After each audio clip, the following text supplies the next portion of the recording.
আসসালামু আলাইকুম, welcome back to my channel. আজকে কাবলি ছোলা দিয়ে একটা চাট রেসিপি তৈরি করব। এটাকে অনেকে চানাও বলে থাকে। এটা কিন্তু ছোলাই, তবে এটা সাদা ছোলা। আমাদের দেশে রেগুলার আমরা কালো ছোলাটা খেয়ে থাকি। এই ছোলাটাও খেতে কিন্তু অনেক টেস্টি হয়ে থাকে। প্রথমে আমরা কিছু সালাদ কেটে নিব। এজন্য আমি প্রথমে খেরাইটাকে কেটে নিচ্ছি। আমি এই ক্ষেত্রে খেরাইয়ের কিন্তু খোসাটা রেখেছি, আর খেরাইটাকে ঠিক এভাবে চিকন করে পাতলা করে কেটে নিয়েছি।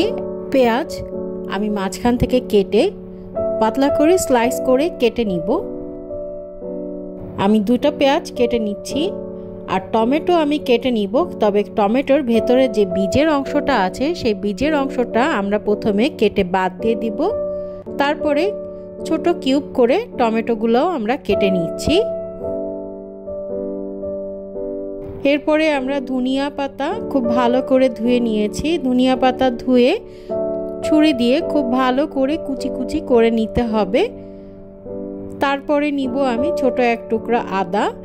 আদাটাকেও আমরা খুব মিহি করে কুচি করে নিব। এটা যখন আমরা চাটের মধ্যে দিব খেতে কিন্তু খুব ভালো লাগবে। আদা কোচানো হয়ে গেলে এখন আমরা চুলায় 2 টেবিল স্পুনের মতো সয়াবিন তেল দিয়ে দিব।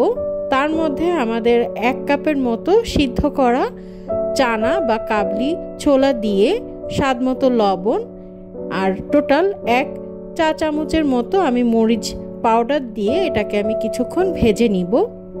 প্রথমে আমি 1/2 চা চামচ দিয়েছিলাম, আমার কাছে কম মনে হয়েছে, আমি পরে আরও 1/2 চা চামচ দিয়েছি। 3-4 মিনিট এটা চুলায় সতে করে আমি চুলা থেকে নামিয়ে নিব। এখন আমরা যে সালাদগুলো কেটে নিয়েছিলাম সেখান থেকে 1 কাপের মতো আমি শসা নিয়েছি, 1/2 কাপের মতো টমেটো, 2টা পেঁয়াজ, কিছুটা আদা কুচি। এখন দিয়ে দিচ্ছি সেই ভাজা ছোলাগুলা,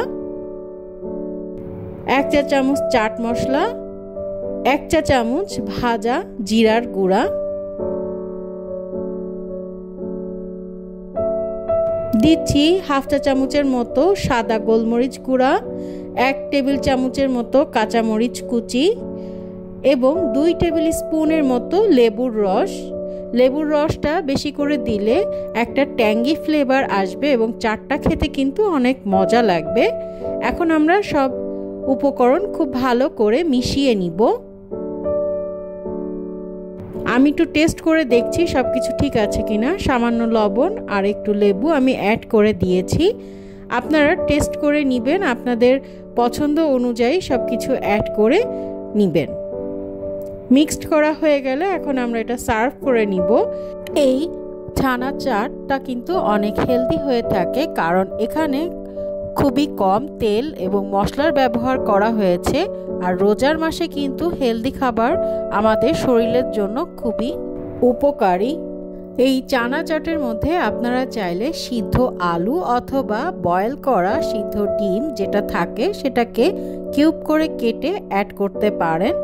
আশা করি আমার এই হেলদি চানা চাট এর রেসিপিটা আপনাদের কাছে ভালো লেগেছে। ভালো লাগলে চ্যানেলটা সাবস্ক্রাইব করবেন, পাশে থাকা বেল আইকনটি প্রেস করে দিবেন। সবাই ভালো থাকবেন। আল্লাহ হাফেজ।